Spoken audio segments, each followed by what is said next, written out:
నమస్కారం. Big debate ప్రత్యేక చర్చ కార్యక్రమానికి స్వాగతం. ఢిల్లీ వేదికగా ఈరోజు ఆంధ్రప్రదేశ్ ప్రభుత్వం అలాగే గూగుల్ సంస్థతో ఒక $15 బిలియన్ ఒప్పందం జరిగింది. 1 గిగావాట్ హైపర్ స్కేల్ డేటా సెంటర్ని విశాఖపట్నంలో ఏర్పాటు చేయబోతున్నట్టుగా గూగుల్ క్లౌడ్కి సంబంధించినటువంటి కురియన్ అలాగే ఇతర పెద్దలు ఒక ఒప్పందం చేసుకున్నారు రాష్ట్ర ప్రభుత్వంతో.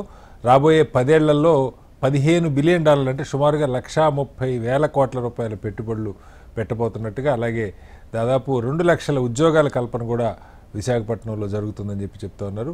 పెద్ద ఎత్తున డిజిటల్ కనెక్టివిటీ అలాగే ఒక 12 దేశాలకి సబ్సీ ద్వారా కనెక్టివిటీని కూడా పెంచుతామని చెప్తున్నారు. నిపుణులు భారీగా పెరగటానికి ఇది ఎంతో ఉపయోగపడుతుందని చెప్తున్నారు. అయితే దీనికి కావాల్సినటువంటి ప్రభుత్వం చేయాల్సినటువంటి రిక్వైర్మెంట్స్ ఏమున్నాయి, పెద్ద ఎత్తున ఉద్యోగాల కల్పన జరుగుతున్నప్పుడు పరోక్షంగా ఎంతమందికి ఉపాధి లభిస్తుంది, అలాగే యువ ఇంజనీర్లకి ఆంధ్రప్రదేశ్లో ఉన్న విద్యార్థులకి యువ ఇంజనీర్లకి ఈ అవకాశాలు అందిపుచ్చుకోవడానికి ప్రభుత్వం ఏం చేయాలి, పెద్ద ఎత్తున ఉద్యోగాల తీరులోనే మార్పు వస్తున్నప్పుడు ఇప్పుడున్న ఉద్యోగాల్లో సుమారు 70% ఉద్యోగాలు రేపొద్దున ఎలా ఉంటాయో తెలియని ఒక అన్సర్టన్ వాతావరణం ఉన్నప్పుడు ఏ రకంగా మన విద్యార్థుల్ని రాబోయే అవసరాలకు తగ్గట్టుగా తయారు చేసుకోవాలని దాని మీద వాళ్ళు బిగ్ డిబేట్లో చర్చ చేపట్టారు. చర్చలో మనతో పాటు ఉమా మహేష్ గారు IIT మైక్రోసాఫ్ట్ సీనియర్ ఎంప్లాయీ అయినా అలాగే టెక్నికల్ ఎక్స్పర్ట్ వారితో పాటుగా సయ్యద్ రఫీ గారు తెలుగుదేశం పార్టీ సీనియర్ నాయకులు కూడా మనతో జాయిన్ అవుతున్నారు. అలాగే మస్తాన్ రావు గారు సీనియర్ జర్నలిస్ట్ రాజకీయ విశ్లేషకులు వారు కూడా మనతో జాయిన్ అవుతున్నారు. మరి కాసేపట్లో బొట్ల రామారావు గారు వైఎస్ఆర్సీపీ నాయకులు కూడా మనతో జాయిన్ అవుతారు. ముందుగా ఉమేష్ గారు నమస్కారం. నమస్కారం అండి. ఉమేష్ గారు, లాస్ట్ టైం కూడా మనం డిస్కస్ చేసాం విజయవాడలో అంటే అమరావతిని క్వాంటమ్ హబ్గా క్వాంటమ్ కంప్యూటింగ్ హబ్గా చంద్రబాబు గారు ప్రకటించారు. దాన్ని దృష్టిలో పెట్టుకొని భవిష్యత్తు అవసరాలని దృష్టిలో పెట్టుకొని రాబోయే క్వాంటమ్ కంప్యూటింగ్కి అమరావతిని ఒక కేంద్రంగా చేయాలని నిర్ణయం తీసుకున్నట్టుగా మనం విన్నాం. అలాగే ఇప్పుడు విశాఖపట్నంలో ఒక పెద్ద కంపెనీతో అంతర్జాతీయంగా ఆల్మోస్ట్ నెంబర్ 1 కంపెనీతో ఒక భారీ ఒప్పందం కుదిరినట్టుగా మనం చూస్తూ ఉన్నాం. ఢిల్లీలో అటు కేంద్ర మంత్రులు నిర్మలా సీతారామన్ గారు అలాగే అశ్విని వైష్ణవ్ IT మినిస్టర్ గారితో కలిసి జరిగింది. సుందర్ పిచ్చే గారు మోడీ గారితో కూడా ఫోన్లో మాట్లాడి ఈ ప్రాజెక్టు గురించి ఎక్స్ప్లెయిన్ చేశారు. ఆయన కూడా ఇది వికసిత భారత్ లక్ష్యాలకు అనుకూలంగా ఉంది, పెద్ద ఎత్తున డిజిటల్ మ్యాప్లో ఏపీని ముందుంచుతుందని చెప్పి ఇవన్నీ బాగున్నాయి. అయితే నిజంగా ఏంటి దీనికి అసలు ఇలాంటి ఒక ఏర్పాటు, ఒక పెద్ద డేటా సెంటర్ ఏర్పాటుకి 1 gigawatt hyper scale data centre అంటే దీనికి కావాల్సినటువంటి మౌలిక వస్తువులు ఏంటి, రాష్ట్ర ప్రభుత్వం ఏం చేయాలి, ఉద్యోగాల కల్పన ఎలా ఉండే అవకాశం ఉంది, దాన్ని ఆంధ్రప్రదేశ్ అందిపుచ్చుకోవాలంటే ఏం జరగాలి? ఇది నా చర్చ. ఉమేష్ గారు చెప్పండి. నమస్కారం అండి. ఇప్పుడు అంత పెద్ద 1,30,000 కోట్ల ఇన్వెస్ట్మెంట్ అనేది చాలా పెద్ద ఇన్వెస్ట్మెంట్. దాంట్లో మనం ఎట్లా చూడాలంటే ఈ డేటా సెంటర్ డెవలప్మెంట్లో మనం 2 విధాలుగా చూడాలండి. ఒకటి దానికి కావాల్సిన ఇన్ఫ్రాస్ట్రక్చర్, రెండోది దాని లోపలికి వెళ్ళే ఎక్విప్మెంట్. ఆ ఇన్వెస్ట్మెంట్ ఆ రకంలో వెళ్తుంది. ఈ తర్వాత మీకు ఆ డేటా సెంటర్ మెయింటైన్ చేయాల్సిన వచ్చే పర్సనల్ అది పెద్ద ఎక్కువ మంది ఉండదు, 100లోనే ఉంటుంది. డైరెక్ట్గా ఒకసారి డేటా సెంటర్ బిల్డ్ అయిన తర్వాత దాంట్లో డైరెక్ట్గా దాని మీద పనిచేసే ఉద్యోగస్తులు 100లో ఉంటారు, 1000లో కూడా ఉండరు. పోతే దీంట్లో జనరల్గా ఏంటంటే ఒక 60% 40% అంటారు. 60% ఆఫ్ ది ఇన్వెస్ట్మెంట్ మనకి అంటే సుమారు 75,000 కోట్ల నుంచి 80,000 కోట్ల వరకు ఇన్ఫ్రాస్ట్రక్చర్ బిల్డౌట్ లో 5 ఏళ్లలో ఖర్చు అవుతుంది. ఓకే, సో దానివల్ల మనకి దేశానికి లాభం, రాష్ట్రానికి లాభం. అక్కడ అదే ఆంధ్రప్రదేశ్కి లాభం, విశాఖపట్నంలో చుట్టుపక్కల అక్కడ కన్స్ట్రక్షన్ వర్కర్స్, మౌలిక వస్తువుల కల్పనకి సంబంధించి మౌలిక వస్తువులు వాటికి ఆ ఏరియాలో ఉద్యోగాలు బాగా వస్తాయి. ప్రభుత్వం చేస్తుందంటే విశాఖపట్నంకి అడ్వాంటేజ్, ఎందుకంటే సముద్ర తీరం మీద ఉంది కాబట్టి మీకు ఇది cable connectivity, deep sea cable connectivity ద్వారా రకరకాల సౌత్ ఈస్ట్ ఏషియా రేంజ్లో రకరకాల దేశాలకి ఆ ఇన్ఫ్రాస్ట్రక్చర్ వాడుకోగలుగుతారు. ఓకే, సో అది మనకి అడ్వాంటేజ్. మనం గుర్తించాల్సింది ఏంటంటే మీకు ఈ రెండోది మీరు మనం ఏ డేటా సెంటర్ వస్తుంది కాబట్టి బాగా లాభం వస్తుంటే అది డైరెక్ట్ గా రాదండి. ఇప్పుడు డేటా సెంటర్ డెవలప్మెంట్ కి ఒక సాఫ్ట్వేర్ డెవలప్మెంట్ సెంటర్ కి డిఫరెన్స్ ఏంటంటే డేటా సెంటర్ ఒకసారి కన్స్ట్రక్షన్ అయిపోయిన తర్వాత అది 5 ఏళ్ళు పడుతుంది, మేబీ మాటలు రావడానికి 2 ఏళ్ళు వచ్చేస్తుంది.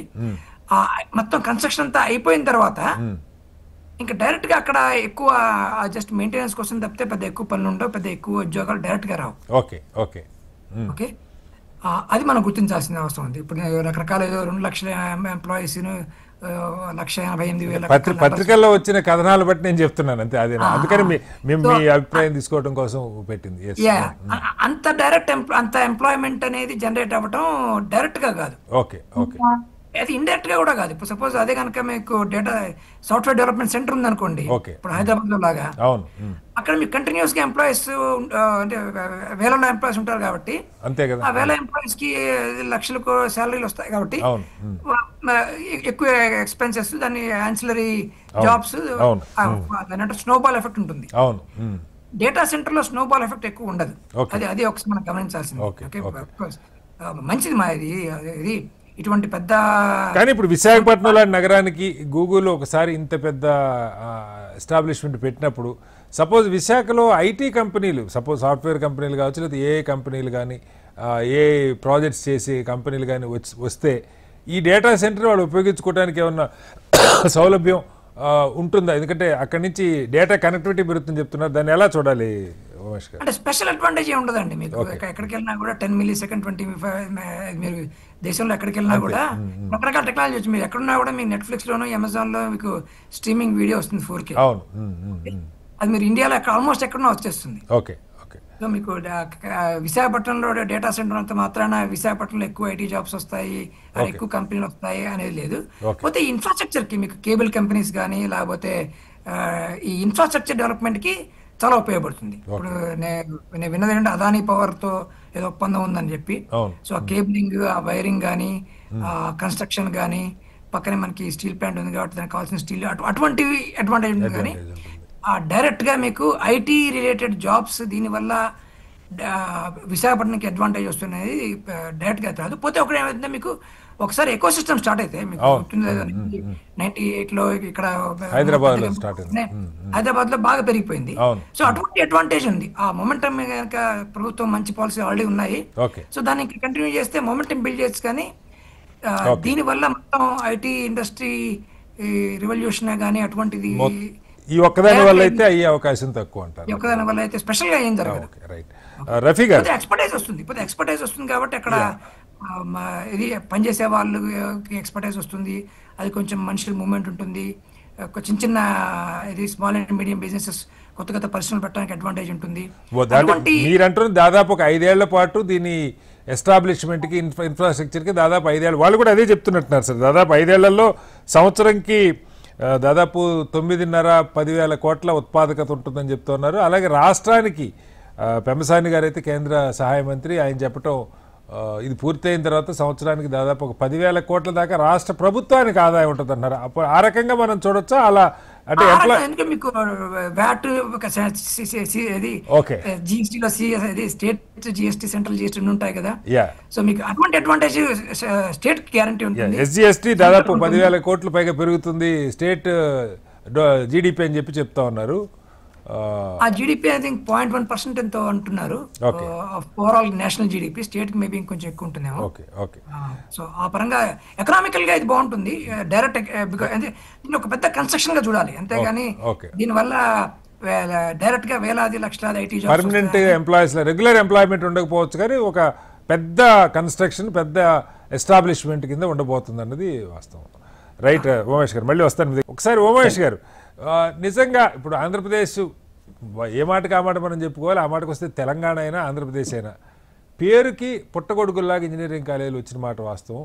వాటిల్లో 10% కూడా క్వాలిటీ ఎడ్యుకేషన్ అందట్లేదు. సరే, అది దేశమంతా అదే పరిస్థితుంది, మన దగ్గర అదే పరిస్థితుంది. దానిలో కూడా మెజారిటీ ఐటీ, సిఎస్సి, లేదంటే ఏఈ, ఇవాళ వస్తున్న బ్లాక్ చైన్ అనో, ఐఓటీ అనో ఈ కోర్సులు తప్పితే మిగతా కోర్ ఇంజనీరింగ్ సంబంధించి పెద్దగా అసలు ఆ ప్రస్తావనే లేదు. కొన్ని కాలేజీలు ఎక్స్క్లూజివ్గా computer science, AI, artificial intelligence, లేదా డేటా సైన్స్ ఈ పేరుతో కోర్సులు వస్తూ ఉన్నాయి.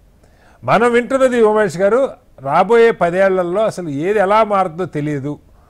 ముఖ్యంగా ఏఐ వచ్చిన కారణంగా 70% ఉద్యోగాల రూపురేఖలే మారిపోతాయి. అసలు ఏం కావాలో భవిష్యత్తు కూడా ఇప్పుడు అర్థం కాని పరిస్థితి. కొంచెం మనం అది కూడా మాట్లాడుకోవాలి. ఆంధ్రప్రదేశ్లో చాలా లాజికల్గా ఆలోచించగలిగిన, స్వతసిద్ధంగా తెలివితేటలున్న బ్రహ్మాండమైన యువత పుట్టుకొస్తారు. కానీ ఆ పుట్టుకొచ్చిన వాళ్ళకి అవసరమైనటువంటి క్వాలిటీ విద్య కాలేజీల్లో అందుతున్నదా? లేదు ఈ కంపెనీలకి ఇండస్ట్రీ ఓరియంటేషన్. ఇవాళ ఏ అంటే ఏదో మొక్కుబడిగా పాఠాలు చెప్పడం కాకుండా పరిశ్రమతో లింక్ అయ్యి ఉద్యోగాలు రావడానికి, అలాగే ప్రభుత్వం ఏం చొరవ తీసుకోవాలి. ఇప్పుడు హైదరాబాద్లో కూడా మనం చూస్తున్నాం ఉమేష్ గారు, పేరుకి 10 లక్షల ఉద్యోగాలు, కానీ అందులో తెలుగు రాష్ట్రాల వాళ్ళు 1 లక్ష మంది ఉంటారు, 1,500,000 ఉంటారు. 60-70% ఇతర రాష్ట్రాల వాళ్ళే మనకి ఎక్కువ కనపడుతూ ఉన్నారు. లేదా కనీసం 50-50 ఉంటారు. మీకే ఎక్కువ తెలియాలి నాకంటే బెటర్గా. ఎక్కడ పోయినా నార్త్ ఇండియన్స్ వాళ్ళు, అంటే వాళ్ళు రాకూడదని మన ఉద్దేశం కాదు. ఇక్కడ అంటే ముందు మనకి ఈ సాఫ్ట్వేర్ ఉద్యోగాల్లో లోకల్ రిజర్వేషన్ మనం ఏం పెట్టలేం. ప్రపంచంలో ఎక్కడ టాలెంట్ ఉంటే ఆ టాలెంట్ వస్తారు. సో దాన్ని దృష్టిలో పెట్టుకొని ఏపీ గవర్నమెంట్ సరే ఇవాళ కాకపోతే రేపు 4 ఏళ్లకైనా, ఇప్పుడు ఈ ప్రాజెక్ట్ కూడా వాళ్ళు చెప్తుంది 2029 నుంచి 32 మధ్యలో ఇది లాంచ్ అవుతుందని. 3-4 ఏళ్ళు టైం ఉంది. బట్ ఒక ప్రాథమిక ఒక అండర్స్టాండింగ్ వచ్చింది. అయితే భవిష్యత్ అవసరాలు దృష్టిలో పెట్టుకొని ఏపీలో కంపెనీలు వస్తే ఆ కంపెనీల్లో ఉద్యోగాలకి మన వాళ్ళు అందిపుచ్చుకునేలాగా, ఇదేదో ప్రాధాన్యత ఇవ్వమంటే ఎవరు అందిపుచ్చుకోవడానికి కావాల్సిన నైపుణ్యాలు ఏం కావాలి, ప్రభుత్వం ఏం చేయాలి, దాని విషయంలో ఎట్లా అసలు మనం ఎలా చూడాలి, ఏం చెప్తారు? చాలా మంచి ప్రశ్న అండి. ఇప్పుడు మనం కనుక ఒక 30-20 ఏళ్ల క్రితం వెళ్ళినా కూడా, 30 ఏళ్ల క్రితం కరెక్ట్గా 2000 ఆ టైంలో మన .com బూమ్ తర్వాత, Y2K.com తర్వాత మనం కనుక చూస్తే చైనా మనకంటే చాలా వెనకబడి ఉంది ఐటీ రంగంలో. ఓకే, కానీ ఇవాళ అంటే గత మరి 25 ఏళ్ళు తీసుకుంటే చైనా మనకంటే చాలా ముందుకెళ్ళిపోయింది. మీకు ఈ డీప్ సీక్ అనే ఏ లార్జ్ లాంగ్వేజ్ మోడల్ కానీ, మీరు ఏ అడాప్షన్ చూసినా కూడా, ఆ డ్రోన్ అడాప్షన్ చూసినా కూడా మీకు డెలివరీస్ అక్కడ డ్రోన్లో జరుగుతున్నాయి ఆల్రెడీ. ఓకే, సో ఆ గ్యాప్ అనేది అంటే చైనా మనకంటే వెనకున్నా కూడా 25 ఏళ్ళు ముందుకెళ్ళిపోయింది. ఓకే, దానికి చూస్తే దానికి రకరకాలు ఉన్నాయి. అది ఒకటే ఒక ప్రత్యేక చర్చ అవుతుంది. కానీ గవర్నమెంట్ చాలా ఇన్వెస్ట్ చేసింది. అక్కడ ప్రభుత్వం గవర్నమెంట్ యూనివర్సిటీస్ లో రీసెర్చ్ కి ఇన్వెస్ట్మెంట్ ఎక్కువ ఉంటుంది. ప్లస్ మీకు అక్కడ అంటే ప్రభుత్వం పరిశ్రమ రెండు వేరువేరుగా చూడలేము మనం అక్కడ. రెండు కలిసే ఉంటాయి. ఏది ఏ చేయ మనకు అర్థం కాదు. అడ్వాంటేజ్ ఉంది వాళ్ళకి.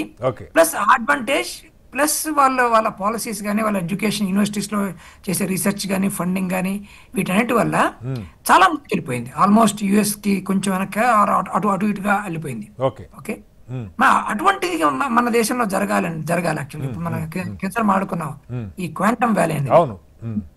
అటువంటి పాలసీ డిసిషన్స్ అనేవి చాలా ఇంపార్టెంట్.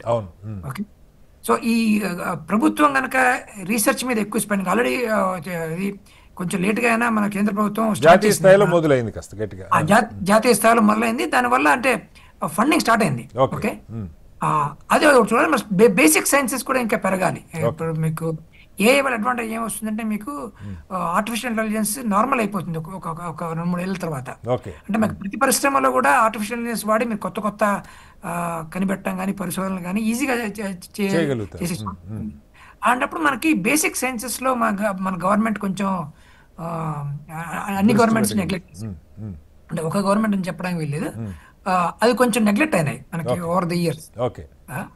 అది దాని మీద మళ్ళీ తిరిగి ఫోకస్ చేస్తే, కొంతకాలం ఈ మధ్య ఎవరో చాలా ఐఐటి ప్రొఫెసర్, ఒక యుఎస్ లో ఒక పెద్ద యూనివర్సిటీ ప్రొఫెసర్ ఉన్నారు. మీకు ఈ స్పెషలైజేషన్ వచ్చిన స్పెషలైజేషన్ కంటే జనరలైజేషన్ చాలా ఇంపార్టెంట్.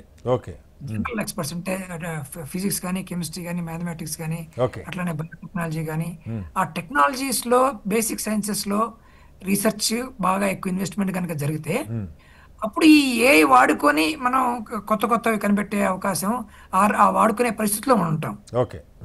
ప్రభుత్వాలు దాని మీద దృష్టి సాధించాలి. ఇప్పుడు మీకు సాఫ్ట్వేర్ ఇంజనీరింగ్, కంప్యూటర్ ప్రోగ్రామ్ మీద దానివల్ల అది అవసరం, కానీ దాని యొక్క ప్రాధాన్యత నెమ్మదిగా తగ్గి ఈ జనరల్ అప్లికబిలిటీ, ఈ అంటారు cross disciplinary courses, engineering college inter disciplinary courses కనుక ఇంట్రడ్యూస్ చేసి బేసిక్ సైన్సెస్ మీద మళ్ళీ ఫోకస్ పెట్టి, ఈ బేసిక్ సైన్సెస్ వాటి మీద కనుక గవర్నమెంట్ ఫండింగ్ ఇచ్చి వాటికి ప్రోత్సాహం ఇస్తే కనుక అప్పుడు మనం అట్లీస్ట్ చైనాతో కంపీట్ అయ్యే ఛాన్స్ ఉంది. ఇవాళ అయితే ప్రస్తుతం అయితే మనం ఆర్టిఫిషియల్ ఇంటెలిజెన్స్ లో మన భారతీయులు ఉన్నా కూడా మన భారతదేశం దేశంగా ఇంకా అందుకోవాల్సిన దేశంగా పరిస్థితి. వెనకబడిందనే అనుకోవాలి మనం. అయితే ఉమేష్ గారు, ఇంకొక ఏరియా మనం ఈ మధ్యకాలంలో బాగా వింటుంది, జీసీసీలని, గ్లోబల్ క్యాపబిలిటీ సెంటర్లని. అవి కూడా ఇండస్ట్రీ లింక్డ్గా, ఎక్స్క్లూజివ్గా. ఇప్పుడు ఫార్మాకి ఒక జీసీసీ ఉంటుంది.